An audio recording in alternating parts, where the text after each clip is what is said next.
सुहाग रात पर मेरी पत्नी कहती है कि वो प्रेग्नेंट है। मेरा नाम राहुल है। आज मैं आपको अपनी कहानी बताने वाला हूँ। मैं करीब 10 साल से एक लड़की को प्यार करता हूँ, निधि को। निधि मेरे घर के पड़ोस में ही रहती है। मुझे उससे पहली नज़र में ही प्यार हो गया था। वो मेरे उस समय का प्यार है जब मैं यह भी नहीं जानता था कि प्यार होता क्या है। मेरा कपड़े का बिज़नेस है, काफ़ी अच्छा है। मेरी और कोई भी इच्छा नहीं है सिवाय निधि को अपनी ज़िंदगी में लाने के। हम दोनों अभी तो बहुत अच्छे दोस्त हैं। निधि मुझसे सारी बातें शेयर करती है। अभी तक मैंने उसे प्यार का इजहार नहीं किया है। निधि का एक सपना है कि उसे मुंबई जाकर एक एक्ट्रेस बनना है, फिल्मों या टीवी में। इसलिए मैंने उसका सपना पूरा करने के लिए उसकी मदद की, उसके घर वालों को मनाया और उसे मुंबई में भी छोड़ कर आया था। निधि के पापा उसके बचपन में ही चल बसे थे। उसकी मम्मी के साथ वो अपने मामा के यहाँ रहती है। निधि को उस समय बहुत शौक लगा था। कुछ दिनों तक वो बोल भी नहीं रही थी, मामा को पापा कह रही थी। उस समय से उसका परिवार निकल गया। अब मैं चाहता हूँ कि निधि अपना यह सपना पूरा करे, इसलिए मैं भी उसकी मदद कर रहा हूँ। लेकिन शायद उतना आसान भी नहीं था। निधि 3 सालों से मुंबई में है। मैं उससे बात करता रहता हूँ, कभी कभी मिल भी आता हूँ। मेरे दोस्त मुझे कहते हैं कि मैं निधि को प्रपोज़ कर दूँ। ऐसा बहुत बार उनके कहने पर एक रात मैंने निधि को फ़ोन किया। निधि को फ़ोन किया तो उसने वहाँ से कहा, राहुल कहाँ हो? मैंने कहा, निधि मैं राहुल, मैं अपने घर पे हूँ। वो बोली, घर? मुझे यहाँ एयरपोर्ट पर छोड़ दिया। मुझे कुछ समझ नहीं आया। मैंने बोला, निधि मैं राहुल। वो फिर बोली, हाँ बोलो। मैंने बोला कि मुझे तुम्हें कुछ कहना है। ऐसा कहकर मैंने आई लव यू बोल दिया और मेरी खुशी का कोई ठिकाना ही नहीं रहा जब निधि ने भी I love you too Rahul बोला और बोली कि मैं आ रही हूँ सुबह तुम्हारे पास। सुबह वो भी आई और साथ में उसके माँ और मामा भी शादी की बात करने आए। मेरे मम्मी पापा मानेंगे या नहीं इसका मुझे पता नहीं था, लेकिन उनके जाने के बाद मम्मी बोली कि 3 दिन में शादी है। मैंने बोला, इतनी जल्दी? मम्मी का मुंह थोड़ा उतरा हुआ था। वो बोली, ये सब तुम्हें पहले सोचना था, अब तो जल्दी करना ही पड़ेगा।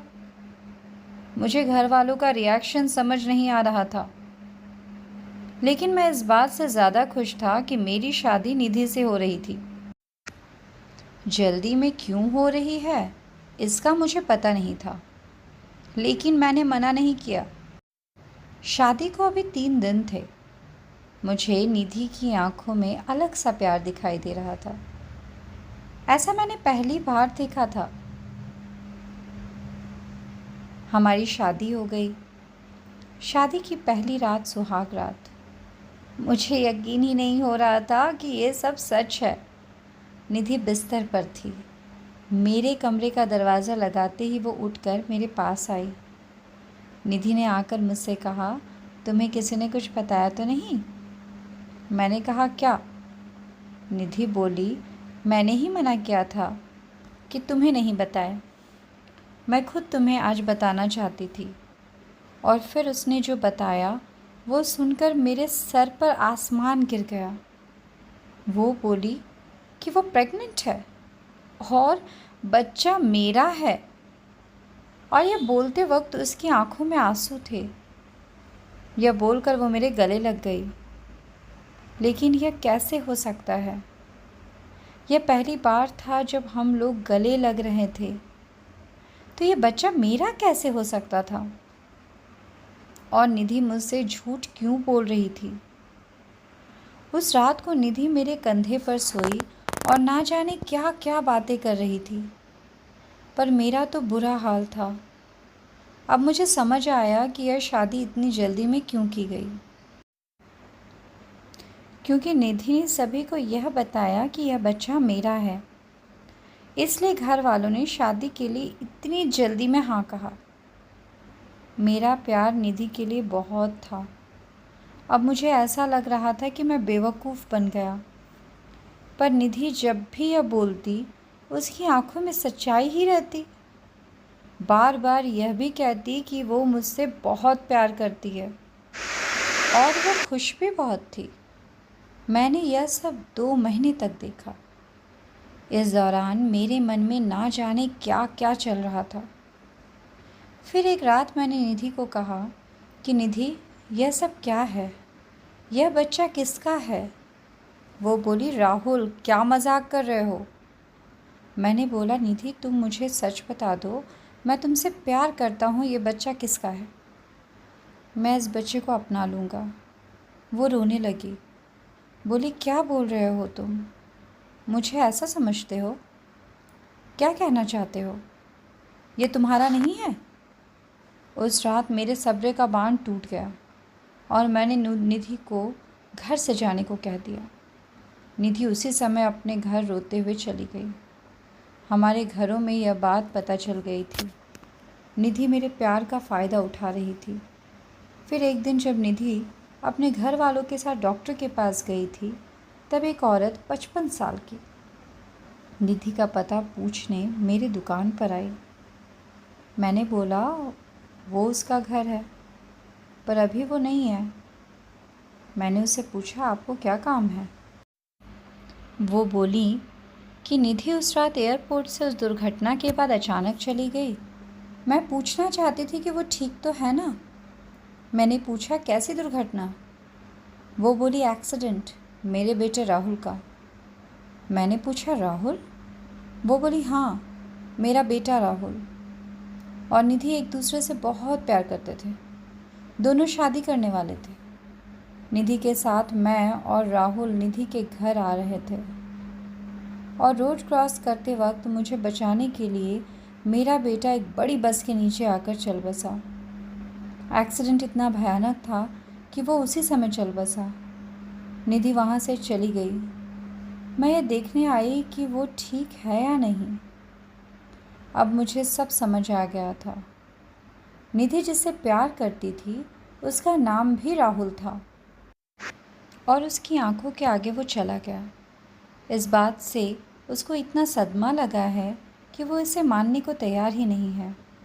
वो इस समय सदमे में है और मुझे ही राहुल मान रही है, जैसे बचपन में अपने मामा को पापा मान रही थी। इसलिए उसकी आंखों में सच्चाई दिखाई दे रही थी। मैंने भी ठीक उसी समय उसे फ़ोन किया था और प्रपोज़ किया था। इसलिए वो इस तरह से बात कर रही थी। उसकी आंखों में जो प्यार है, वो इस राहुल के लिए बल्कि उस राहुल के लिए है। मैंने उन्हें निधि से मिलने नहीं दिया और उन्हें कहा कि आप जाएं, मैं उसका पति हूँ, मैं उसका ख्याल रख लूँगा। मैं नहीं चाहता था कि निधि को सब याद आ जाए। निधि जब घर आई तो मैं उसके पास वापस गया। मैंने बोला, निधि सॉरी। वो रोने लगी। बोली, तुम्हें इस हालत में मुझे खुश रखना चाहिए और तुम मुझे रुला रहे हो। उसको रोता देख मुझे भी रोना आ गया। निधि की इस हालत पर मुझे समझ नहीं आ रहा था कि मैं क्या करूं। निधि को मैं झूठा कह रहा था, लेकिन मुझे यह नहीं पता था कि वो सच को मान ही नहीं रही है। मैंने निधि को मनाया और अपने साथ वापस लेकर आया। अब मैं उसे अकेला नहीं छोड़ सकता था। मैं जानता हूँ वो मुझसे नहीं, उस राहुल से प्यार करती थी, लेकिन मैं तो उससे प्यार करता हूँ और अभी उसे इस हालत में अकेला नहीं छोड़ सकता। निधि भी मेरी है और उसका बच्चा भी। अब बस मैं चाहता हूँ निधि खुश रहे। आगे क्या करना है, कैसे उससे इससे बाहर निकालना होगा, यह सोचने का विषय है। पर मुझे विश्वास है मेरा प्यार निधि को कुछ नहीं होने देगा। तो दोस्तों, अगर आपको मेरी ये कहानी अच्छी लगी हो तो इस कहानी को लाइक करें, ज़्यादा से ज़्यादा शेयर करें और हाँ, मेरे चैनल को सब्सक्राइब करना बिल्कुल ना भूलें। धन्यवाद।